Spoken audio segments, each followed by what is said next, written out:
Happily Ever After by Jinks, illustrated by Michelle Simpson. This is a white book band.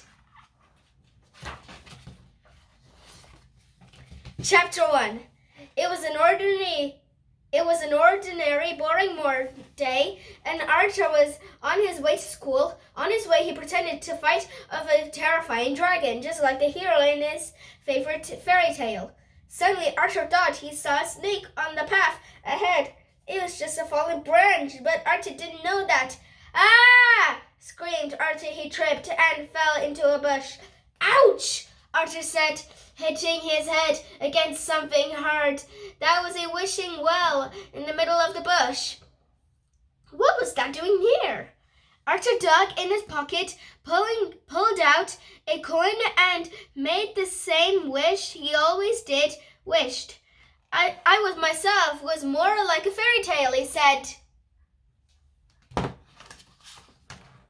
As Arthur threw the coin into the well, he began to feel dizzy. He leaned against the well and closed his eyes. Well, he was opened them again. It was dark.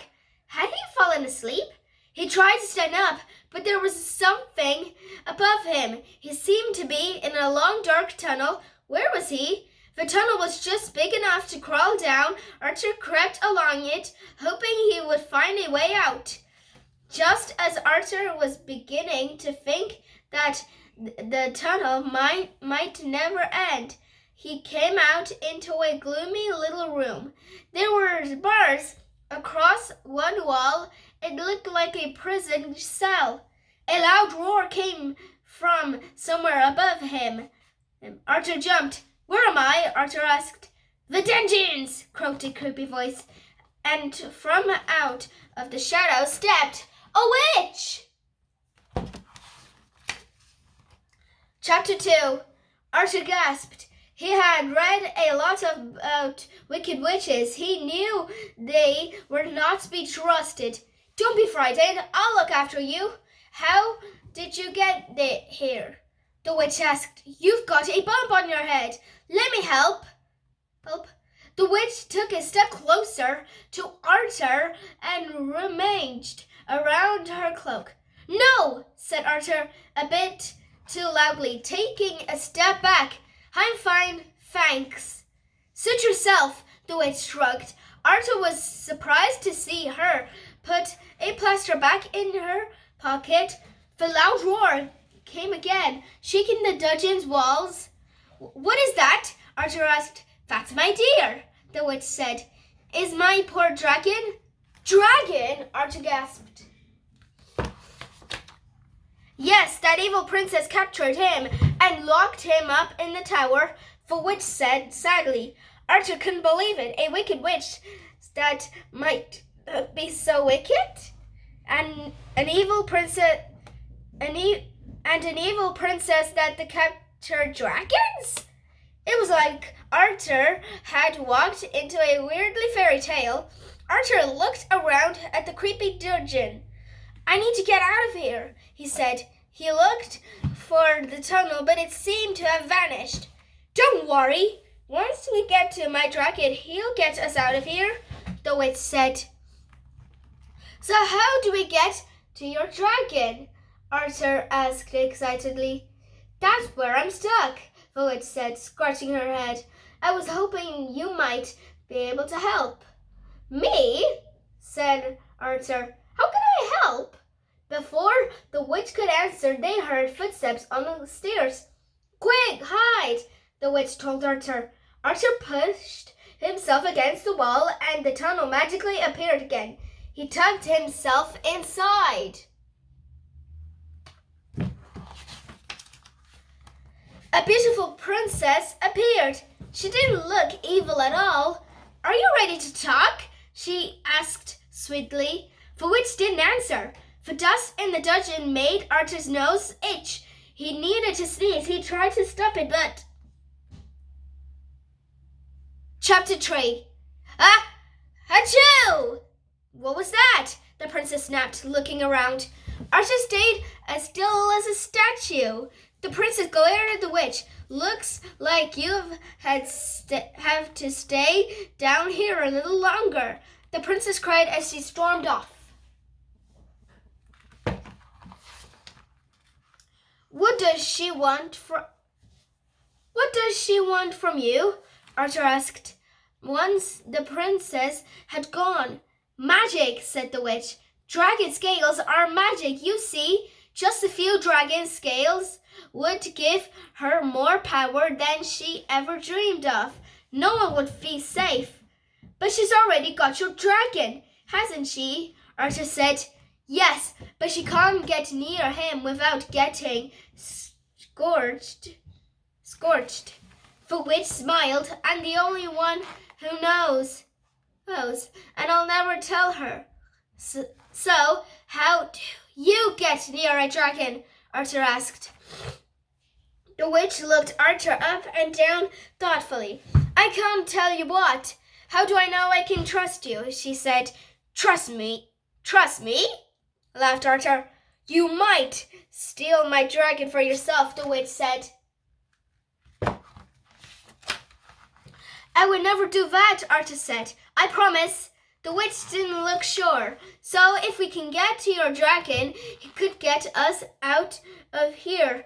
Arthur asked. Oh, yes, easily, the witch replied. The only problem is he's tied up in the tallest tower, and we're locked up down here.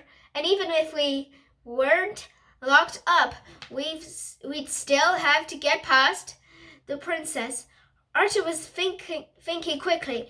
He had an idea. I think we can get us to your dragon. Arthur quickly whispered his idea to the witch. Now all they had to do was wait. Chapter 4. A little while later, the princess came down to check on her prisoner again. But when she looked inside, the prison's cell was empty. She escaped, the princess cried. She opened up the cell and searched inside. Now! Shouted Arthur. Arthur and the witch rushed out of the tunnel as Arthur had hoped it had appeared again. When they needed, they ran past the princess out through the open cell door and slammed it shut behind them. The princess was locked inside. They raced up the steps out of the dungeon and off to find the dragon. The princess screamed angrily as they went. Finally, they reached the very top of the tallest tower. They could hear the huge dragon on the other side of the door.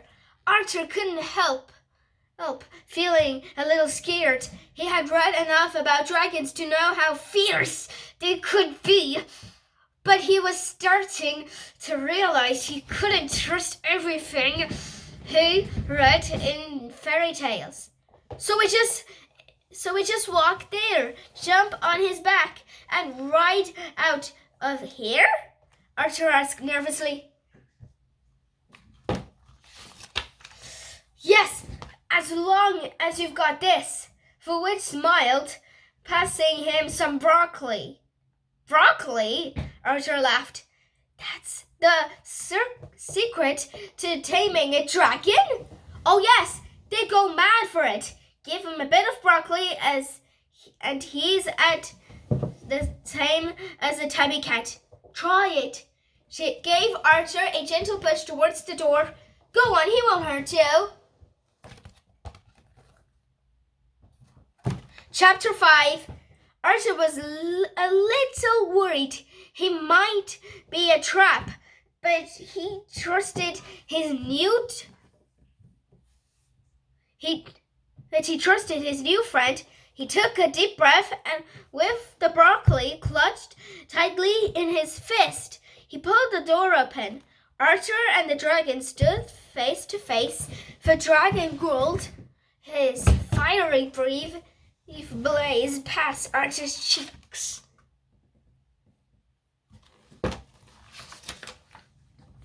Arthur held the broccoli out and waited. The dragon stopped growling and sniffed. He sniffed again.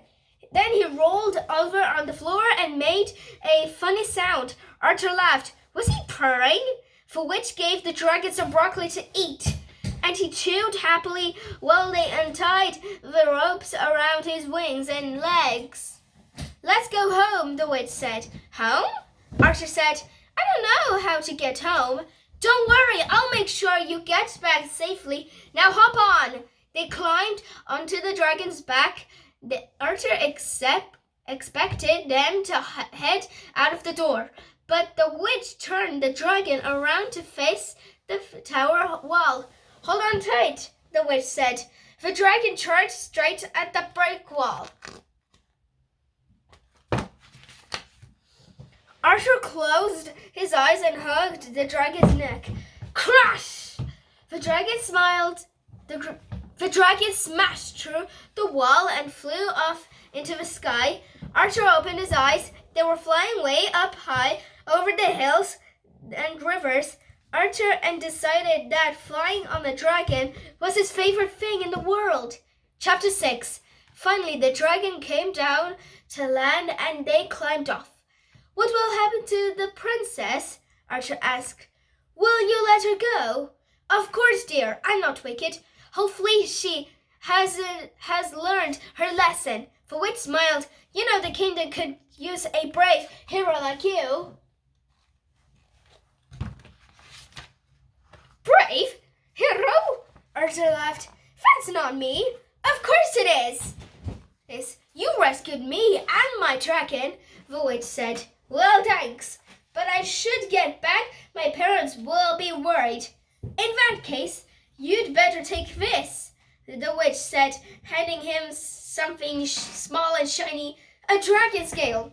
Just tell it where you want to go, the witch said, and knows maybe we'll see each other again someday. She leant forward and gave Archer a hug.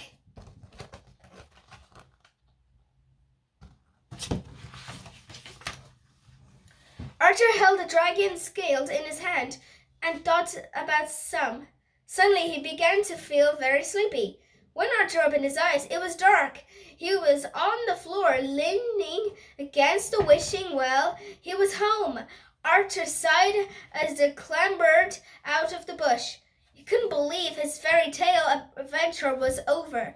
Then he felt something in his pocket. He reached in and pulled out something shiny. A dragon scale. Maybe this wasn't the end after all. Maybe his adventure was just beginning. The end.